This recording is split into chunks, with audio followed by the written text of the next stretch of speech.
This is Regenerative Life Wayne coming to you from his backyard suburban food forest homestead, or whichever you want to call it. And I'm going to start doing these, I'm going to call it my covered patio talks under my covered patio back here. And the biggest part of my food forest. Start doing these maybe once a week and just talk about issues I think about and what's going on in the world and so forth, as far as growing food, maybe some politics, stuff that that's very sensitive to a lot of people, and so forth, and life in general, the economy, and where I think this country's headed. So I'm gonna get my iced tea here. Make sure you hydrate.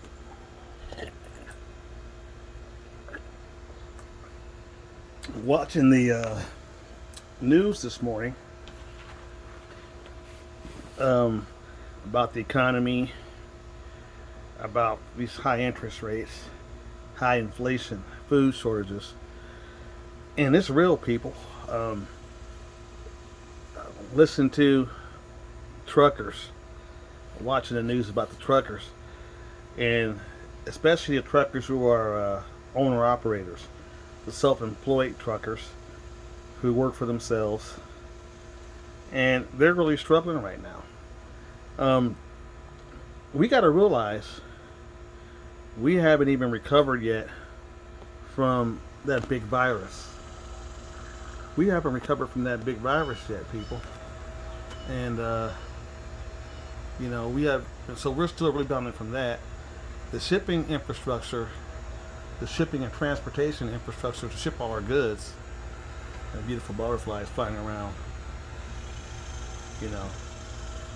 I didn't mean to get distracted, but that's the same thing about having a food forest. It's so beautiful out here. It takes your mind away from what's going on in the world. Natural beauty. But the shipping infrastructure is getting worse.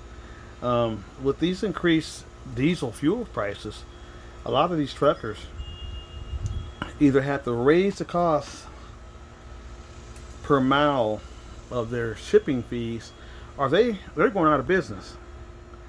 And when that happens, that means the transportation food supply, shipping supply, is damaged. Trucks deliver most of our food, not trains. Unfortunately, it could be trains, but our last leadership, presidents, have done a bad job with national infrastructure. We're way behind on that. There's no way why the biggest, most powerful, supposedly right now, country in the world should be have a broken national transportation infrastructure. I believe that myself, that we should have been expanding more high-speed rail and upgrading our transportation system like some countries have already, like China, and so forth, to where if we did that years ago, we wouldn't be having this problem. And we could have trains move a lot more of this freight or so forth. But that's not the case right now. But so a lot of these truckers are saying to hell with it. I can't afford to make a living driving truck. So I'm just going to quit driving truck until the gas fuel prices go back down, or I'm just going to sell all my trucks and try to do something else. So this is causing the prices to go way up even more. They're already high because of inflation, but it's just making this thing go higher and higher every week. And this country can't keep operating the way it is, the way I feel, operating in a hole here. So things are going to have to change. Um, that's why it's important to me to be more self-sustainable. Um, the Arctic freeze of last year taught me that when our power grid totally collapsed, and my house, inside my house, was severely damaged. People, I mean, I had water pipes busting in my house. I had it was a mess, severe damage. Ceilings fell in my house. The ceilings fell in. Thousands of dollars worth of damage happened inside my house because of a bad electrical infrastructure. I will never, ever again allow myself to go through that. I'm still recovering from that. It cost me thousands and thousands and thousands of dollars to repair that. Uh, I had insurance, but you know, with the cost of building materials and all that, you can figure that out. And I'm still recovering from that. You know, that Arctic winter freeze, it killed. You know, a lot of my food got killed, but you can grow back food. So the biggest loss was material. My house getting severely damaged inside. But that's another reason why I'm a believer of being more self-sustainable. As you can see, I got some solar panels sitting in front of me that I gotta work on there.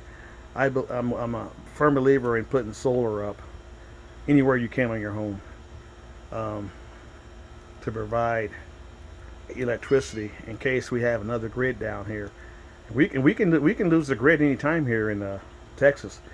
ERCOT, which runs the Texas grid, which is the only independent grid in the whole country. Our grid is independent. We can't get power from other outside states. Our grid is way, way antiquated. They know it. They've said it. It needs to be. It needs to be repaired, and we can lose power any minute. So, after that last Arctic freeze, and I don't mean to go off. I just went off, changed the whole subject. I went from. So I want to apologize about that. I went from the transportation woes to the power grid. I'm sorry, but I do that sometimes. I kind of ramble on and go from one thing to one thing. So that's what I do. But I'm getting more and more self-sustainable. I'm learning how to prep. I'm learning how to can food. I'm learning how to do all that. I consider myself a newbie to all this. I'm learning by trial and error. I'm learning by watching other folks. A lot of you on the YouTube, all you veterans on this stuff, and I'm learning a whole lot, which is great. So, and as you can see, I'm growing a lot of food in containers, large containers. IBC totes cut in half is what. Look at that corn growing right there. Look at that beautiful corn. Look at that. See my sweet corn growing right there? That's a lot of corn in that one IBC cut in half tote wicking grow bed that I made. And I like to do. I don't like to put anything in the ground. For one, putting it in the ground is just too. I can't do it physically. Physically, it's just too hard for me to do that. Bending over and all that. It's too hard on my back. Bending over and all that is I can't do that. So I got these wicking grow beds, and it makes it a whole lot easier and easier on my body to grow food in large containers.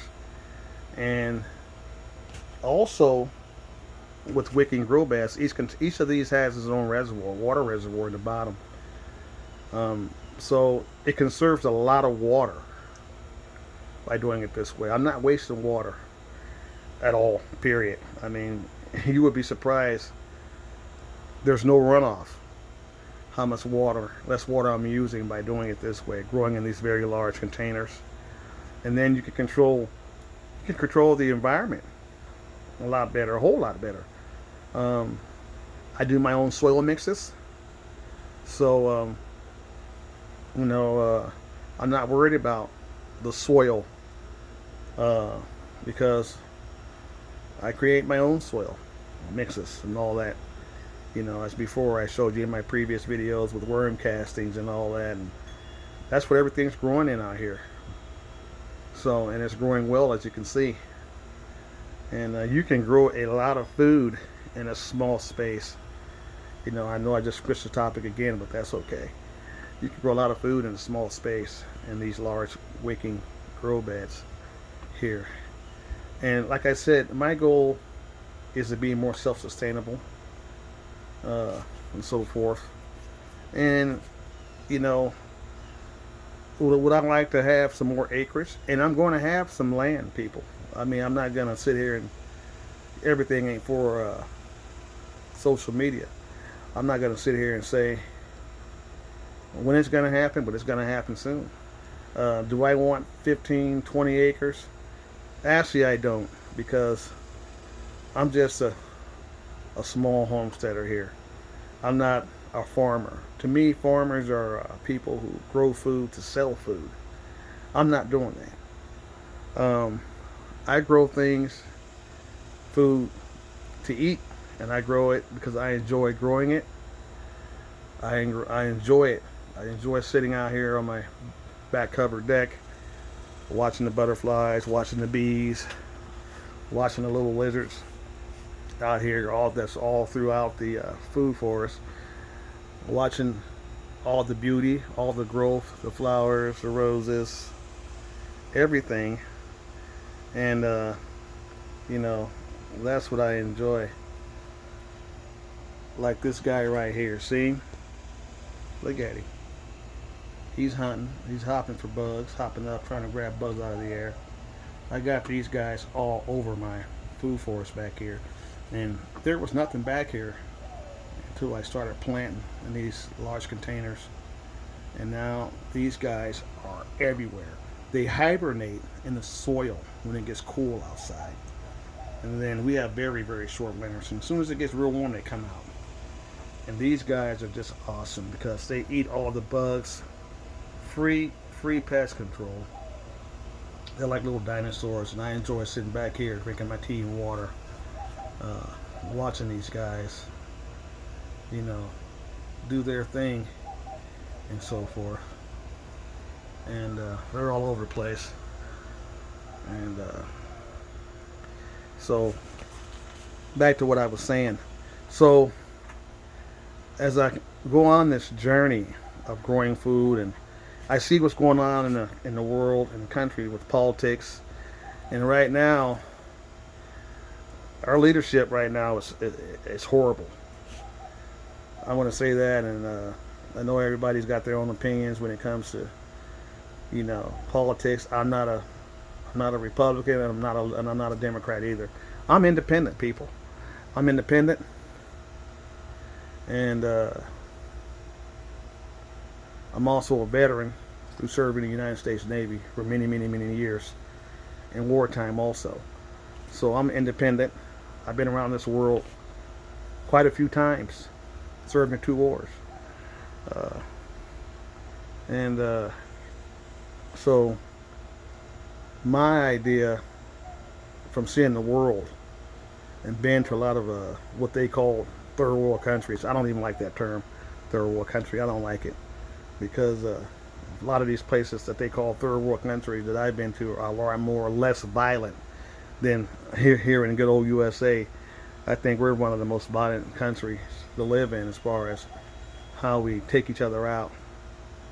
All the violence, increasing violence, and that's part of the increasing violence is part of what's going on economically. People are stressed out. People are desperate. People are hurting, suffering from mental illness, suffering from they don't know when they're going to get their going to be able to pay their mortgages and their rent because the rent's going up so high. I'm switching topics, switching now. I'm even jumping around here as I talk here, but the rent is so high that people can't even afford to pay rent, and that's ridiculous. And for anybody who wants to buy a new home, you might as well forget about that because the interest rates have gone up so high. They're from to get a new home now is between 5% and 6.7%. Last time I looked, I think that was saw on TV today. Imagine trying to buy a house today at 5% interest, 5% interest rate. That's crazy. You can't. Most Americans can't afford to buy a home at a 5% interest rate. And I feel sorry for the people who got sucked into these arm mortgages.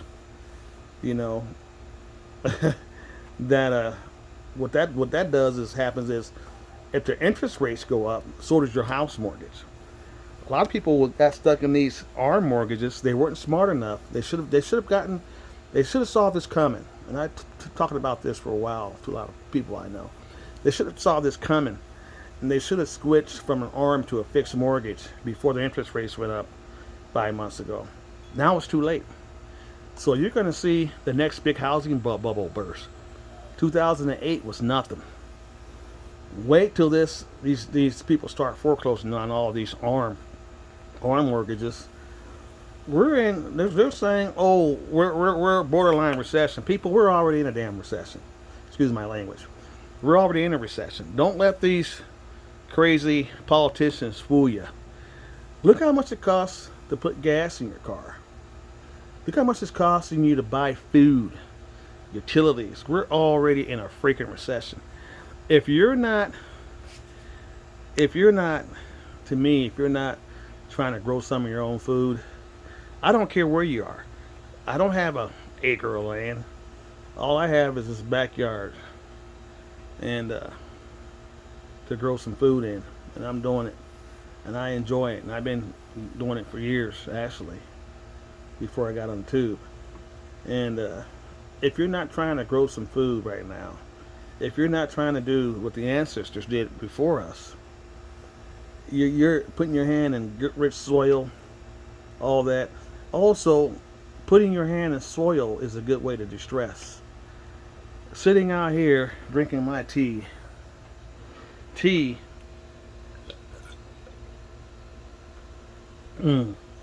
that's some good tea, people.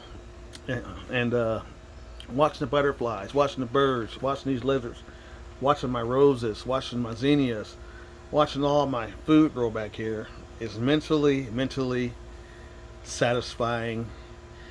It takes my mind off what's going on. It takes my mind off, we all got demons.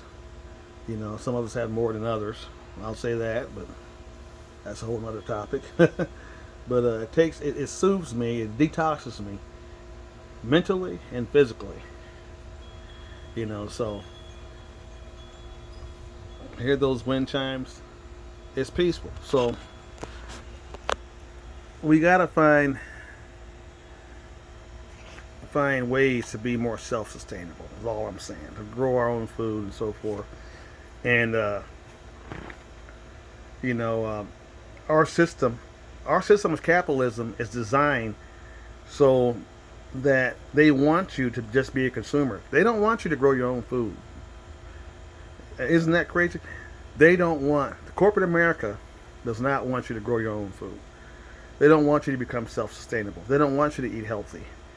They want to keep you stupid, dumb, and in a sheep herd, what I call the sheep herd.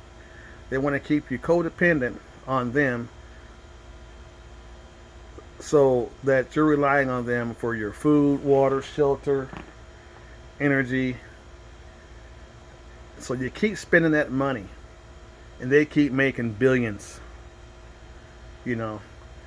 So they don't want you to learn how to plant seeds. They don't want you to learn about solar and getting off grid. They don't want you to learn canning. They don't want you to grow your own livestock. And like me, I can't have chickens in my backyard because I live in a subdivision with an HOA. Yeah. And but they can't tell me that I can't have large containers or a garden. I can have a garden in my backyard. I just can't have chickens. But what I can have is I can have quail. You hear that, people? I can have quail. Um, so I'm getting some quail, and I decided to go ahead and get into the quail journey because I need to start thinking, hey, I need to start producing some protein meat too. And the way to do that is to, since I can't have chickens, you know, I thought about rabbits too, and but I'm really going to start with quail. So I'm going to start designing my little quail hutch here. I'm going to show you how that looks here, what I'm going to use here in the near future, and I'll be ordering my quail eggs here at the end of this month. End of this week, I'll almost be ready to order my quail eggs in the incubator and get that journey going, and start growing some my own little livestock there. So what I'm saying is, you can do a lot with a backyard food forest. My plan is eventually, in the near future, is to get some land. I'm looking for land. Um, I'm looking between. I don't want a whole lot of land. Between 1 to 3 acres, and like I said, even when I get that land, I'm still going to do container garden. I won't be. I know I won't be putting, a whole lot in the ground. I probably won't be growing anything in the ground, to be honest with you. I'm going to continue to use, these cut in half IBC totes and so forth. If anything, if I put anything in the ground, it would be fruit trees. And I like growing my fruit trees in these cut in half IBC totes too, because they make the fruit trees manageable. I mean, um, I can control the height, by pruning the fruit trees, keep them down to about 6-7 feet, you know, and these large cut in half IBC toast provides plenty of rooms for the roots to spread out and grow and so forth. So, and those are some of the things I want to do in the future. I don't plan on building I don't plan on. I'm going to keep this house. I'm not going to sell this house when I get my 1 to 3 acreage here. I'm going to keep my house, and because I don't need a whole lot. This house is too big for me. Actually, this is a 3-bedroom house. I have a daughter. I have a daughter, me and her, and I got plenty of room here. I don't need much space to live. The military taught me that. My many years in the military, I'm more into eco-sustainable living. So, when that happens, when I do get my land one of these days, I plan on just something real small on my homestead to live in, so I don't, and it's going to be definitely, it's not going to be a traditional home. It won't be a traditional home. I know that for a fact. It'll be something small, eco, off grid.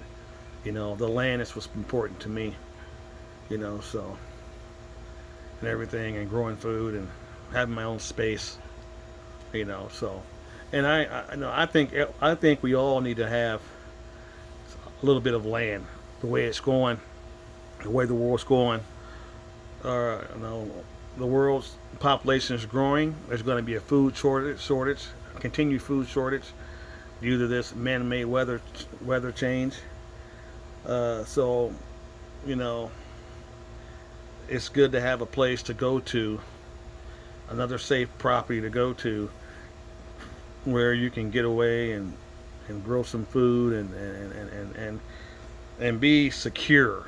Be secure. Not worrying about where your next meal is going to come from, how you're going to feed your family, or even how you're going to feed people. Feed your neighbors or whatever. Feed your extended family. So these are some of the things that I just wanted to share with you. But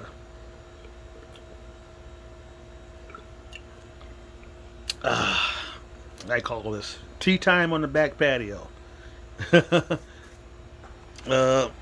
and so forth.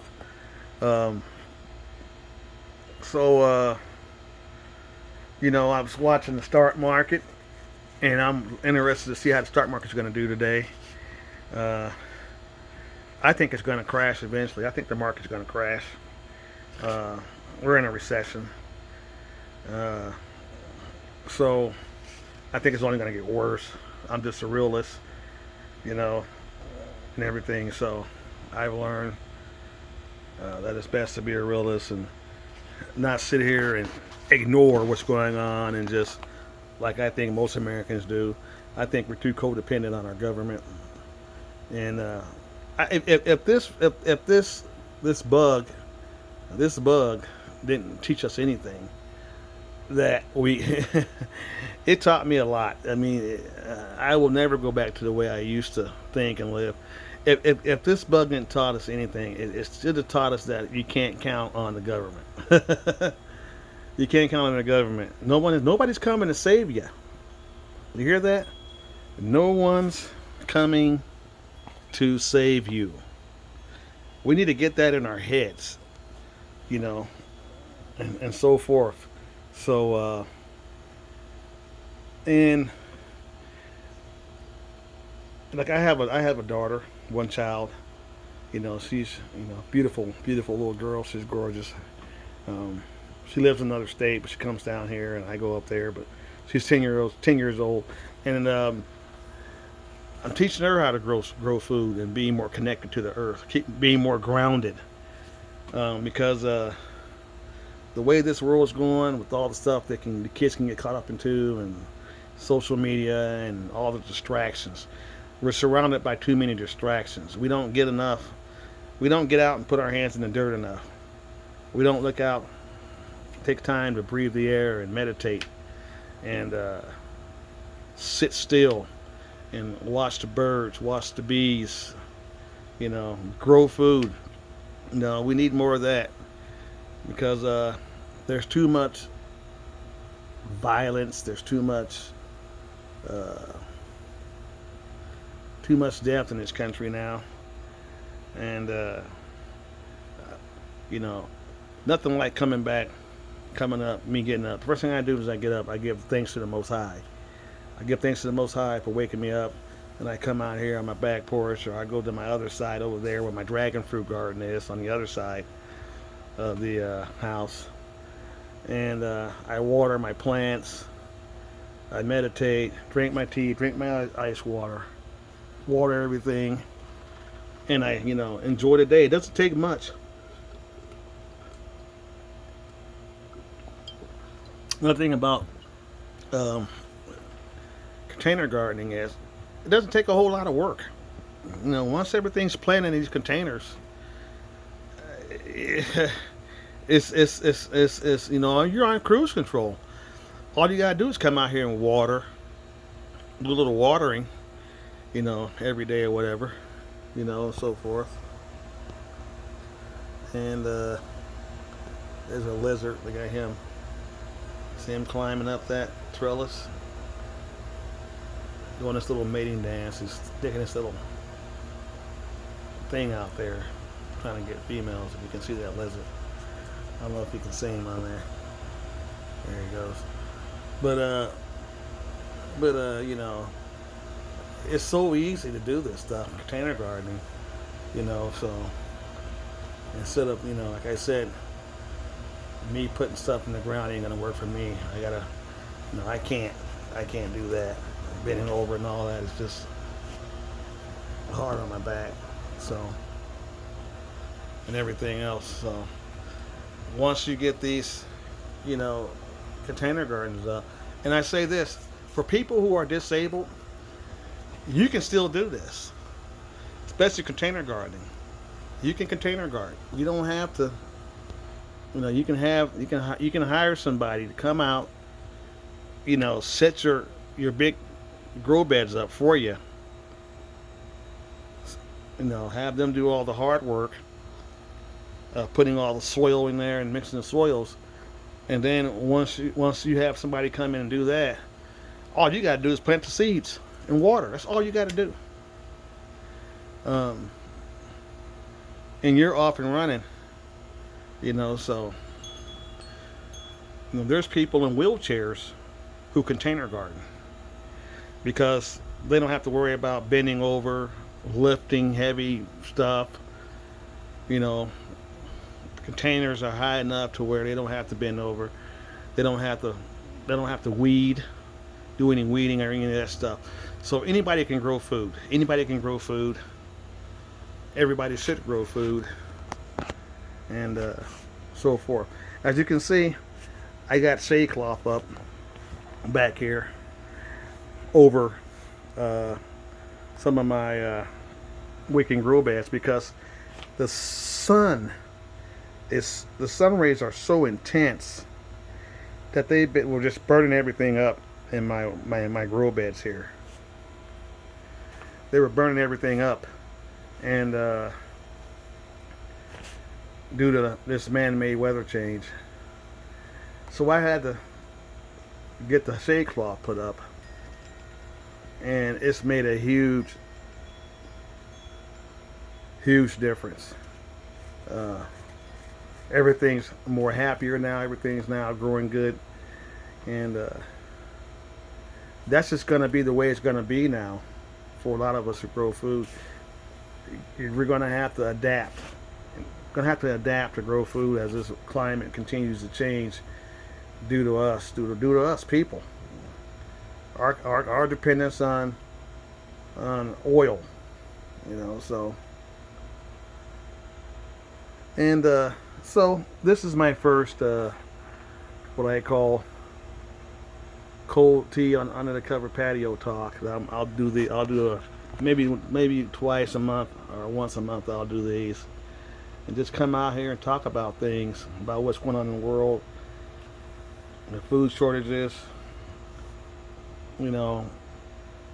my journey in growing some food and so forth. And please subscribe to my channel. This is Virginia to Life Wayne 69. Please hit the like button and so forth. And plant some seeds. It's nothing like going out, walking out and picking a tomato, peppers, eggplants, cucumbers, some fruit that you grew, that came out of your own food forest. And this is my happy place. This is my happy place. Right here. Sitting here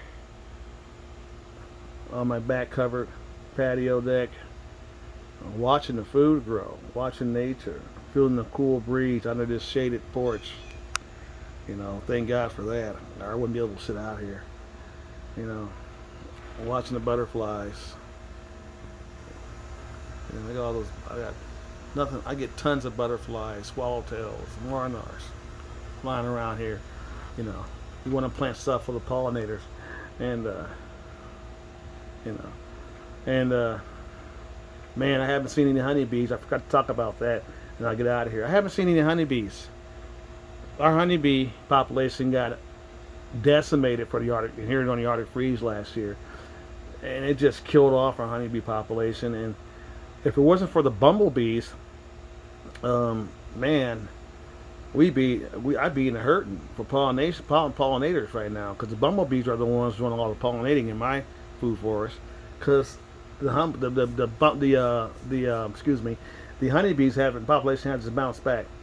I'm thinking about getting a honeybee hive back here and start doing that also, because we got to do something with the honeybees, because without the honeybees, hey, we ain't eating. And I thinking the Most High for the bumblebees. I call them heavies, the big heavies, because they've been in the carpenter bees. They've been pollinating everything. So I'm going to start hanging some carpenter bee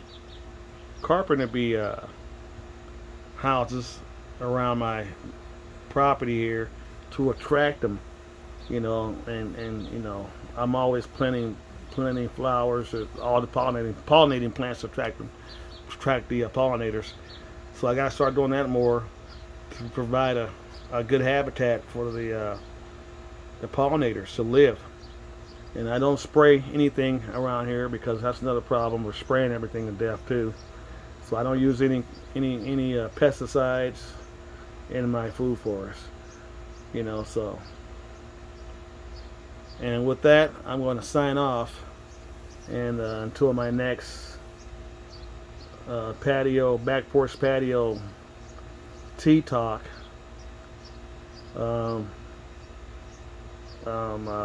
Have a nice day and enjoy the summer.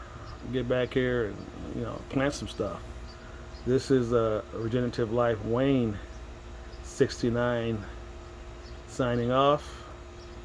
Please subscribe to my channel and enjoy your day. I'll say.